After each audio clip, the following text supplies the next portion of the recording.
Hey everyone, and welcome back to the channel. Let me ask you a question. Are you tired of endlessly studying English grammar rules, memorizing vocabulary lists, and still feeling like you can't actually use the language? You're not alone. For years, we've been told that the path to fluency is through textbooks and classrooms. But today, I want to share a different perspective, a more powerful one. Stop learning English and start living it. What do I mean by that? Think about how you learned your first language. You didn't sit down with a grammar book at age 2, right? You were immersed in it. You listened, you copied, you made mistakes, and you played with the language. That's the secret. The traditional learning approach often treats English like a sterile subject in a lab, something to be dissected and analyzed. But language isn't a dead specimen. It's a living, breathing tool for connection, culture, and communication. It's time to take English out of the textbook and bring it into your everyday life. Let's get practical. How do you start living in English? The first step is to change your environment. Look around your room. What can you change to English? Your phone's language setting, your computer's operating system, your social media feeds. This isn't just a gimmick. It's about making English the default. Every time you unlock your phone, you'll see slide to unlock instead of the equivalent in your native language. It's a small, passive exposure that adds up to hundreds of interactions a day. You'll start to learn words like settings, messages, and calendar, not because you memorized them, but because you use them. Next, let's talk about your hobbies. What do you love to do? Do you love cooking? Start following English-speaking chefs on YouTube or Instagram. Find recipes written in English. You'll learn words like saute, whisk, and simmer in a context that's fun and meaningful to you. Are you a gamer? Switch the game's language to English. Join international servers and try communicating with your teammates. You'll pick up slang and common phrases you'd never find in a textbook. If you're into fitness, follow an English-speaking fitness instructor for your workouts. The key is to integrate English into activities you already enjoy.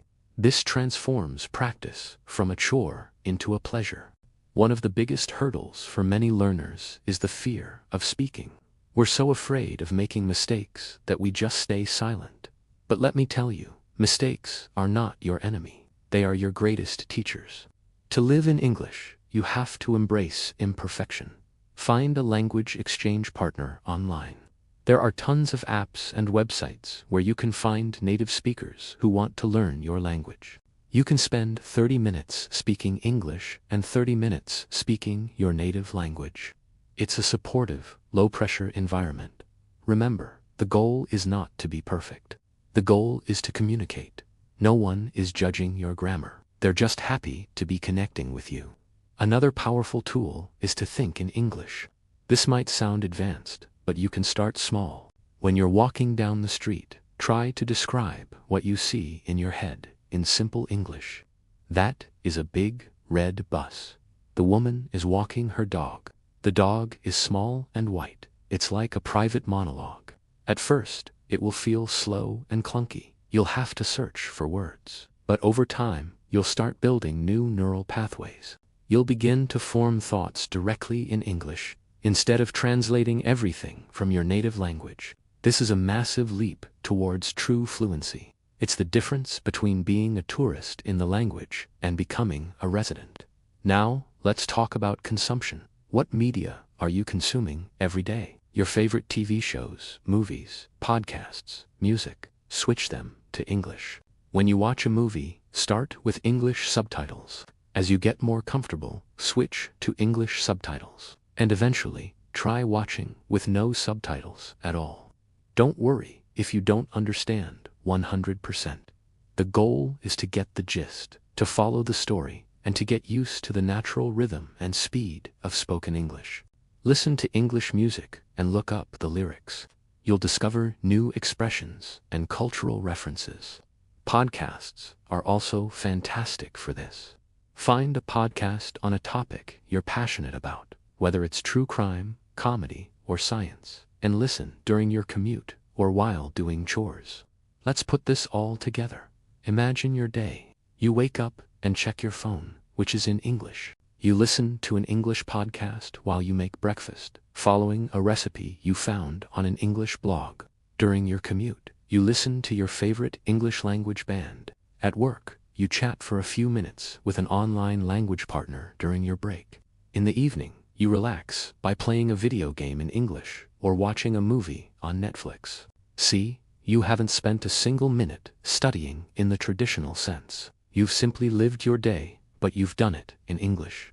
You've absorbed hundreds of words and phrases naturally, in context, without even trying. The most important part of this journey is your mindset.